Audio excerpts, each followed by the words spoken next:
Something's going to go wrong. It doesn't show up loud.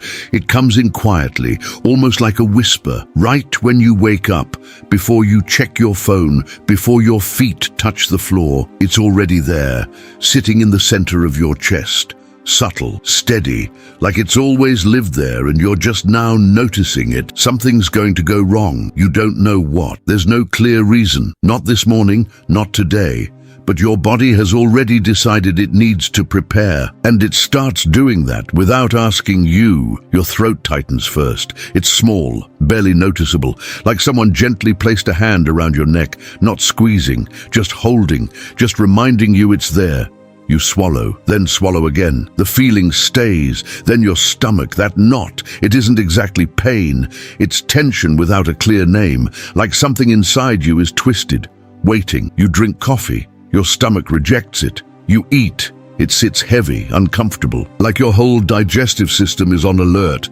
Your body knows something that your mind is still trying to figure out. Your shoulders rise, so slightly you don't even notice. An automatic contraction, like your body is trying to make itself smaller, taking up less space just in case. Your breathing changes. It gets shallow, not quite short of breath, but close, like you start to take a deep breath and something halfway down says, no. Stay up here, stay shallow, just to be safe. And all of this, your throat, your stomach, your shoulders, your chest, your breath, all of it is happening because of one small sentence. A sentence with no evidence behind it. A sentence that showed up before your day even began. Something's going to go wrong. You ever felt that? That tightness that appears before anything has actually happened. I'm not talking about when something is truly wrong. Not a real crisis, not an emergency, not a concrete problem that needs your attention. I'm talking about the other kind, the tightness that shows up on an ordinary Tuesday, the knot you feel in the drive-through line waiting for your coffee, when the day is still empty, when there is nothing real to be afraid of. That's the quiet kind, and it's exactly because it's quiet that it's the most exhausting, because when a threat is visible, your body knows what to do. It moves, it reacts. It resolves, the adrenaline rises, and then it leaves. But when the threat has no shape, when it's just a sentence, just a feeling that arrived uninvited, your body gets stuck in the middle, ready to fight something it can't see, ready to run from something with no address. And that in-between state, that alertness with no clear target, that's where anxiety lives, not in the big fear, not in catastrophe, in the small, repeated sentence that your body quietly accepted as law. Stay with me here. This isn't going to be a list of technique, not a 5-step plan to eliminate anxiety. That doesn't exist, and you probably already know that. What we're going to do here is different.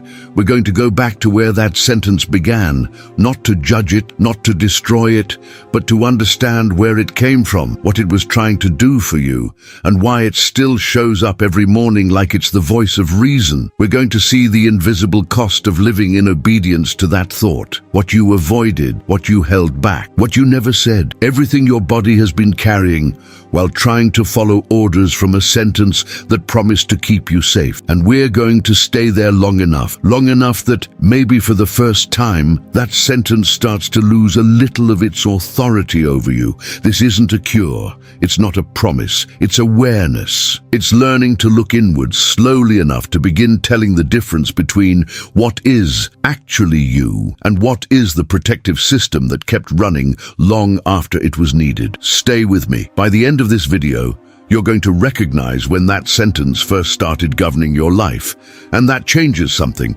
Not everything at once, but something real. His name is Ryan, 34, a software engineer at a company in Austin. Stable job, own apartment, a 2-bedroom in a complex near downtown. A gym membership he pays for every month and makes it to about 3 times a week when he can. From the outside, his life works. It works well, actually, but every morning, before anything else, before his phone alarm stops ringing, before he fully opens his eyes, the sentence is already there. Something's gonna go wrong. It's not about work, specifically, not about his relationship, that's fine, not about health, not money, not family. It's about everything and nothing at the same time. It's a state, a thin layer that settles over the entire day before the day even begins. Ryan gets up, walks to the bathroom, looks at himself in the mirror for a second, and then looks away. He doesn't know exactly why. He just knows that staring at his own face for too long activates something he'd rather not activate in the morning. He makes coffee, puts an AirPod in, a podcast, music, anything. He needs background noise. He needs something filling the silence, because in silence, the sentence gets louder. Tuesday, a meeting at 10. Ryan logs in 10 minutes early, sits down, opens his laptop, and while he's waiting for people to join the call, something in his chest tightens. There's no reason. It's a routine meeting. He prepared everything. The project is on schedule, but his body doesn't know that, or maybe it pretends not to. When his manager turns on the camera and says, "Hey, how's it going?" Ryan answers, "Yeah, all good." Automatic, completely automatic. His voice is steady. The tone is right. His face gives nothing away. Years of practice. During the meeting, he speaks when called on, contributes when needed. But part of his attention isn't on the screen. It's monitoring people's faces, the manager's tone when numbers come up, a 2-second pause before someone answers a question. Ryan reads all of it, processes all of it. He's looking for confirmation that yes, something is about to go wrong, and at the same time, hoping he won't find it. The meeting ends. Nothing happens. The tightness stays. Thursday morning, he stops at Starbucks on the way to the office. Same order. Same name on the cup. While he's waiting, his phone vibrates. A message from his girlfriend. "Hey, you okay? You were quiet last night." Ryan stares at the text for about 20 seconds. His throat tightens, because now the sentence has an object. Now something's going to go wrong, has an address, the relationship. In less than 3 minutes, his mind builds an entire chain of interpretations. She's unhappy. She's hinting at a bigger conversation. Maybe she noticed he hasn't really been present. All of that, before he's even taken his first sip of coffee. He types back, "I'm good. Just tired from work. Wanna hang out tonight?" Rational, controlled. Nothing that reveals what's happening inside. She replies with a heart. Conversation over. The tightness eases a little, but it doesn't leave. Saturday, Ryan meets 2 college friends for brunch. A bar downtown. Sunlight pouring through the windows, mimosas on the table, the easy conversation of people who've known each other for 10 years, and for about 40 minutes, a real 40 minutes, the sentence disappears, the tightness disappears. Ryan laughs for real. He makes a joke so good, one of his friends nearly chokes laughing, and for a moment, he's fully there.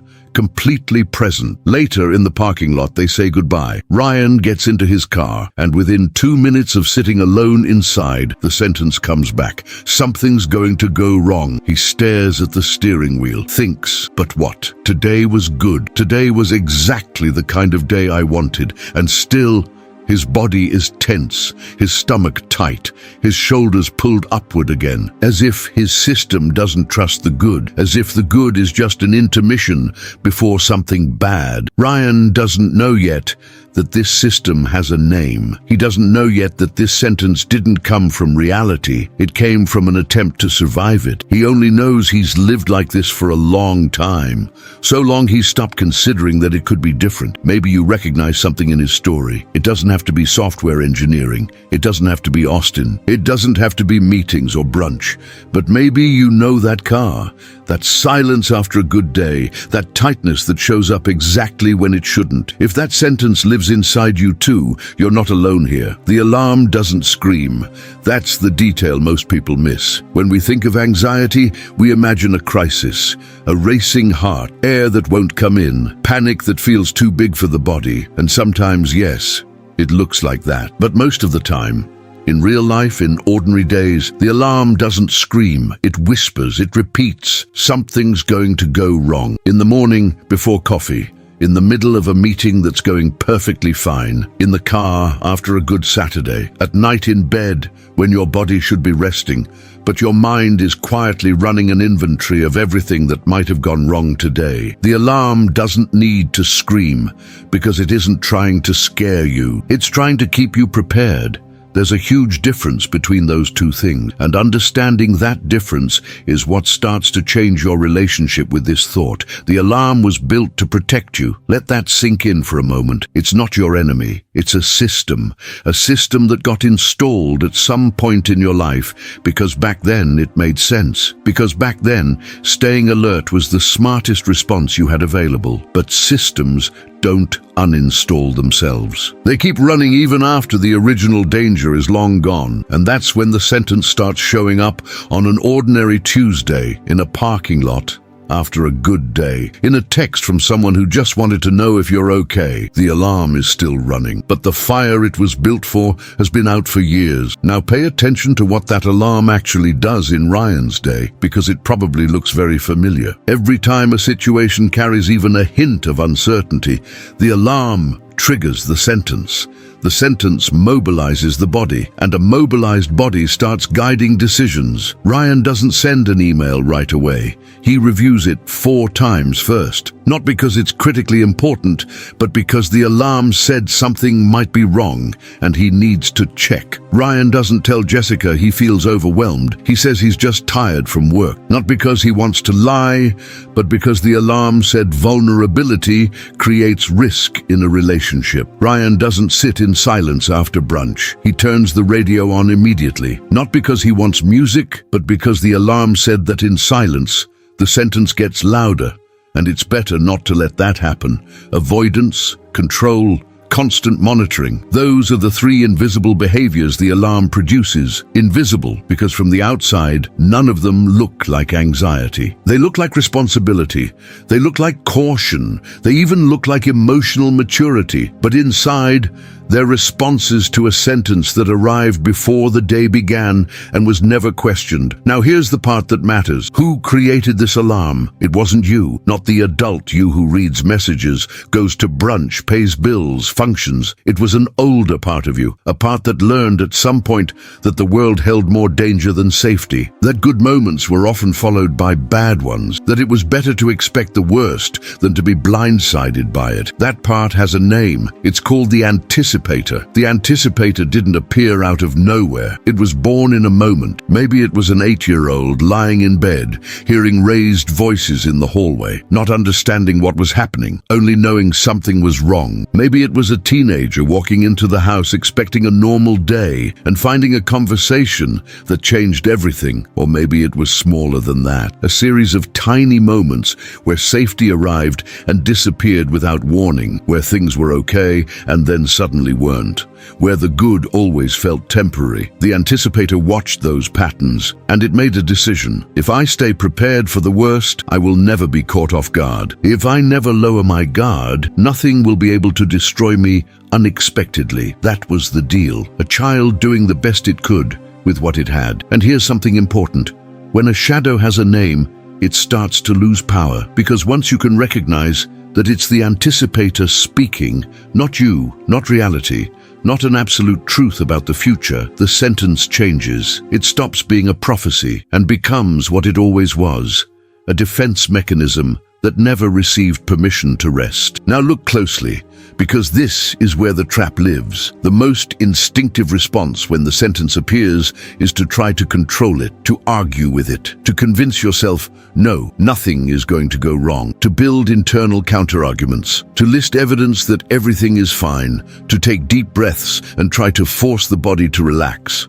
All of that sounds reasonable, it even sounds healthy, but it isn't. And understanding why changes everything. Every time you fight the anticipator, you confirm to it that there is something to fight. The alarm interprets resistance as evidence of danger, because if there were no threat, why would you be defending yourself from a thought with so much effort? The fight strengthens the alarm. The more Ryan tries to convince himself everything is okay, the more the system reads that energy as confirmation that something must be wrong. The more he monitors, checks, controls, avoids, the more the anticipator receives the signal. The danger is real. Your job is necessary. Notice this in your own life. Is there a specific trigger? A time of day? A type of situation? A certain name that appears on your phone? Pay attention to that, because the trigger is always more specific than it first seems. The trap isn't the sentence. The trap is the war against the sentence, and the way out is not winning that war. It's stepping out of it. If fighting it doesn't work, what does? There's a capacity you already have. It isn't new. You don't have to build it from scratch. It was there before. It just moved into the background while the anticipator took center stage. This capacity is called the witness. The witness isn't the opposite of the anticipator in the sense that it says, everything's fine, you can relax. It doesn't do that. It doesn't replace the sentence. It doesn't try to convince anyone of anything. What it does is different. It observes. When the sentence appears, something's going to go wrong. The anticipator says, obey. The witness says, I see you. It doesn't agree. It doesn't disagree. It doesn't fight. It doesn't surrender. It just sees. And that act of seeing, recognizing the sentence without being swept away by it, that's the only move that doesn't feed the alarm. Because the witness doesn't treat the thought as a threat or as truth. It treats it as a signal that the anticipator has been activated, a signal that there's fear underneath, and fear deserves attention, not obedience. Ryan is in his car on a Friday night, driving home from work. Traffic on the highway is barely moving. He has 30 minutes ahead of him. Alone, no podcast, no music. He left his AirPod on his desk. The sentence appears. Something's going to go wrong. His body responds instantly. Throat tight, stomach clenched.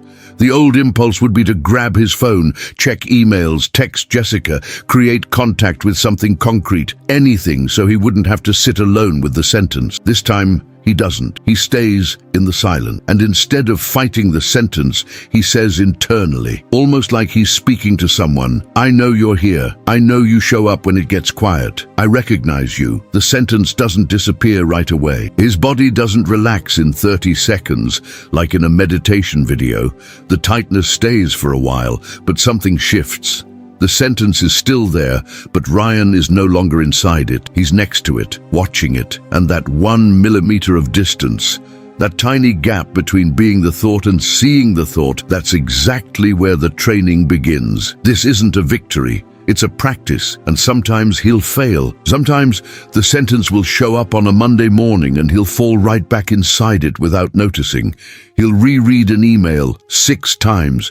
He'll text, I'm fine, when he isn't. He'll turn on a podcast instantly just to avoid silence, and that's okay. A relapse doesn't erase the practice, it's part of the practice. This work has no weekends, no graduation day, no moment where the anticipator disappears forever, but it does have movement, and movement accumulates. It becomes 30 days of a different relationship with your own mind, not a battle.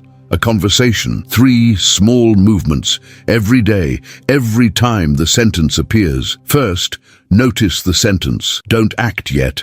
Just register it. The sentence is here. I hear it. This sounds too simple to matter. And that's exactly why most people skip it. The smallest step is the one that changes everything. Second, identify the fear underneath. Something's going to go wrong is never really about the abstract future. There's always a specific fear beneath it. Fear of being caught off guard. Fear of not being able to handle what comes. Fear of losing something you haven't lost, but know you could. What fear is under your sentence? Can you name it? Third, act without obeying. Not against the sentence, but despite it. Send the email without a 5th review. Tell Jessica you feel overwhelmed. Sit in the car in silence for 2 minutes without putting anything in your ears. Not because the fear disappeared, but because you chose to act from yourself, not from the alarm. A real day. Wednesday afternoon. Ryan is at home, laptop open, writing in a notebook. 3 simple lines. Thought, something's going to go wrong with the project tomorrow. Fear underneath. I'm afraid I won't be able to handle it if it actually does. Small action. I'll prepare what's in my control and let tomorrow handle the rest. 3 lines. It doesn't fix everything. It doesn't erase the anticipator, but it creates a record that Ryan was present enough to see the sentence, name the fear, and choose an action not dictated by the alarm. Over time, those records accumulate, and the witness grows stronger. Not because the anticipator was destroyed, but because Ryan stopped handing it automatic control of his decisions. When a shadow has a name, it loses power. You made it this far. That means something, because this kind of content isn't easy to stay with. It stirs things. It touches layers we usually keep busy with podcasts, scrolling, anything that fills the silence. But you stayed in the silence today. If the sentence, "something's going to go wrong," lives inside you, now you know the name of what created it. You know where it came from. You know it isn't you.